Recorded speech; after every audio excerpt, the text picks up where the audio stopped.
السلام علیکم ملګرو، دا ویډیو لازمي ده دا پوره وګورئ او مخکې له ملګرو سره هم شیر کړئ. نن موږ راغلي یو داسې غریب سړي له سینې د ماښام د وړو دره کېږي او نه د ورځې د خوراک دره کېږي چې دوی ډېر غریب سړی دی او معذور هم دی. راځئ نن به د ده سره دا انټرویو ګورو او دا خبرې به ځینې اورو چې بایي ستا ګزاره په چی شته او ته خورې او څښې چیښه. دا ویډیو به تئ خامخا ګورئ، مخته به له یارانو سره هم شیر کوئ. راځه کیمرامینه کیمرا راوړه نو یاران دا ویډیو مکمله وګورئ. راځه. السلام علیکم. وعلیکم سلام. ستړی مسی حاجي صاحب څنګه یې جوړ یې برابر یې طبیعت ښه دی؟ شکر دی خیر دی الله دې نس ناراض. موږ خو نو د دا غریبانو خلکو آواز اوچتوو راغلي یو داسې خبر سلو دلته یو چا راته وویلې ولې په دا کور کې ډېر غریب سړی اوسېږي نو تاسو ورسئ دورې د ده سره دا انټرویو وکئ ایسه یې مدد وسي. نو اوس موږ ستا د مدد دپاره راغلي یو. اوس ته نور څنګه یې؟ زه بیخي ښه یم، زه بیخي ډېر غریب یم یاره. ډېر غریب یې؟ دونه غریب یم چې بیخي یاره بالا جوړېږي نه. تر ما غریب ګرځره بل بدي ایسي. څه وایې؟ زه بیخي زیات غریب یم. بس انشاءالله اوس به دې مدد وسي، اوس به دې مدد وسي. دا دی زه راغلی یم، دا زما ګران کتونکي دي، دوی ته به خپل فریاد وکړي نو انشاءالله ستا سره به دوی پوره مکمل همت کوي. ښه ته دا راته ووایه چې نن غرمه دې څه خوړلی دي؟ نن غرمه هو دا زموږ ګرانو کتونکو ته ووایه. یاره په دروغو چې دی الله ناراضه کېږي. نن غرمه مې یاره خوړلې ده د پسه غوښه مې خوړلې ده، هغه مې روژ خوړلی دی. څه وایه؟ هو ښه دروغو الله ناراضه کېږي. ښه هو نور ته ماته دا ووایه چې ته کار چیش کار کوې چې دا زموږ ګران کتونکي یې واوري او ویې ویني بیا له تا سره همت وکړي امداد وکړي. ته کار د چیش کار کوې؟ یاره زه خو کار داسې کار کوم، غریب سړی یم. په دروغو چې دی الله ناراضه کېږي. وایو به رښتیا. د ورځې فکر کوم، د شپې غلاوې کوم.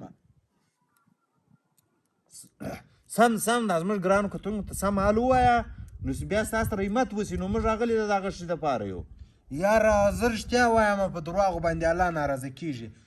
صحیح هغه زه صفا درته وایم. ښه هو یم غریب سړی، ډېر غریب سړی یم. ښه او ته ماته دا ووایه چې دا کوم ته ماښام غرمه کور ته دا سالن راوړې، بوړ راوړې، مړۍ راوړې، دا له کومه ځای راوړې؟ یاره په دروغو چې دی الله ناراضه کېږي. یاره دلته د ماشاءالله هوټل نه دی؟ هو ماشاءالله غټ هوټل. غټ هوټل هلته یې خلک درکوي؟ نه په خپله یې راوړم وروره، کله روش کله پیسې، بس دغسې بې غوښې ما ورځ نه ده تېره کړې. حاجي صاحب دا ګرانو کتونکو ته سم حال ووایه چې همت در سره وکړې. یاره زه صفا حال وایم، په دروغو چې دی الله ناراضه کېږي. یم غریب، ډېر غریب یم. ښه هو بیخي زیات غریب یم.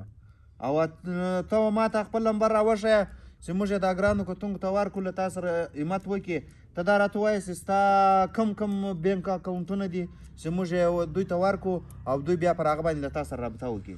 یاره یم خو ډېر غریب، په دروغو چې دی الله ناراضه کېږي. زما هغه فارمل کې بینک شته، بیک اکاونټ مې شته. کوم ملکونه دي؟ یاره په لندن کې دی، په فرانس کې دی، په امریکا کې دی، په دوبۍ کې دی.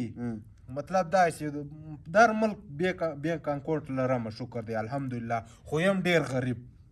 ته ولاړ شه خدای دې خوار نه کړه. موږ راغلي یو، موږ وایو څه به دې امداد وسي. ته کله وایې زه غوښې خورم، کله وایې زما د دوبۍ اکاونټونه دي، د کوم ځای اکاونټونه دي. خدای دې داسې ووایي. یاره په دروغو الله ناراضه کېږي، خو زه رښتیا وایم، خو ډېر غریب انسان یم. بس بیا دغه یې کښېنه، دغه نوم نه دغه یې کښېنه. ما ته دا خلک وایي دا ډېر غریب سړی دی، ورسه ته دونه ساده توب کوې، دونه ساده یې، رښتیا وایي. څه خو به دې دروغ ویلې؟ یا په دروغ باندې الله ناراضه کېږي. زه رښتیا وایم، دا غلطه خبره ده. بس رښتیا وایه بیا دغسې کښېنه. ته وایه یاره څه همت وکړي. نو یم ډېر غریب. بس هغه که یارانو همت در سره کوي در سره وبېکي، کنې و دغه یې کښېنه. ته ډېر په زړه صفا یې او ډېر رښتیا وایې. نه دی چې کوم سړی رښتیا وایي هغه به په ټول ژوند مخته نه ځي، او کوم سړی چې دروغ وایي هغه به تر هغه چې رښتیا وایي تر هغه سړي به مخته رواني.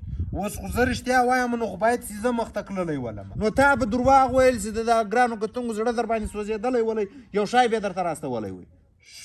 لا که موږ زه دروغ نه سوالم په دروغ والا ناراضه کېږي بس بیا کښېنه دغسې صحیح دی دا اوس کومه کیسه وشوه